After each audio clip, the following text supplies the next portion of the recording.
ஆரி work பிளவுஸ்க்கு எப்படி அளவு blouse வச்சு கழுத்து அவ்வளவு ஷோல்டர் அளவு கண்டுபிடிக்கிறது அப்படின்ட்டு நான் வந்து சொல்லி தரேன். நிறைய பிகினர்ஸ் ஆரி ஒர்க் பழனவங்களுக்கு பிளவுஸ் மார்க்கிங் தெரியாதவங்களுக்கு இந்த வீடியோ யூஸ் ஆகும். பெர்ஃபெக்டா இருக்கும். ட்ரை பண்ணி பாருங்க. சரியா? அளவு பிளவுஸ் அளவு எடுக்கிறது ஆல்ரெடி வீடியோ போட்டிருக்கேன். அளவு பிளவுஸ் லைனிங் பிளவுஸ்னா 4 இன்ச் மைனஸ் பண்ணும். ஃபுல்லா அளவு எடுத்துட்டு சிங்கிள் பிளவுஸ்னா 3 இன்ச் மைனஸ் பண்ணும். இப்போ அளவு பிளவுஸ் 40 இன்ச் இருக்கு. நீங்க லைனிங் பிளவுஸ் 4 இன்ச் மைனஸ் பண்றீங்க 36. அதை ஃபார்முலா அப்படியே டிவைட் பண்றோம். 6 வந்து 4 இன்ச் மைனஸ் பண்றோம். 5 இன்ச் வருது. நான் 5 இன்ச் எப்படி எல்லாம் பிரிக்கலாம் அப்படின்னு போட்டிருக்கேன். 2.5 பிளஸ் 3.25 2.5 பிளஸ் 3 3 பிளஸ் 2.5. இந்த மாதிரி எப்படினாலும் பிரிச்சு கஸ்டமருக்கு தகுந்த மாதிரி கழுத்து பிராடுக்கு ஏற்ற மாதிரி வச்சு நம்ம பிரிச்சு மார்க் பண்ணணும்.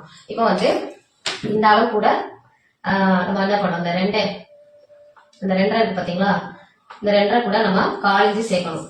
சரியா? 1/4 இன்ச் சேர்த்துட்டு நம்ம வந்து மறுபடியும் இந்த 3.25 சேர்த்துக்கணும். இந்த 2.5 plus 1/4 inch plus 3 plus 1/4 inch plus 2.5. சரியா? இப்ப கழுத்தால எவ்வளவு வரும் உங்களுக்கு? இது வந்து 2.5 வரும். 2.5. இது வந்து 3 ஆகும். இது வந்து 3.25 ஆகும். சரியா? இதுதான் வந்து நெக் வித். மீதி இருக்கிறது வந்து ஷோல்டர் வந்து அதே அளவு தான் வரும். அப்ப நீங்க எப்படி மார்க் பண்ணணும்னா, நீங்க நான் சொல்ற ஃபார்முலா படி பண்ணிட்டு 1/4 இன்ச் சேர்க்கணும். சரியா? இது நார்மல் பிளவுஸ் கட்டிங்க்கு இந்த ஃபார்முலா. சரியா?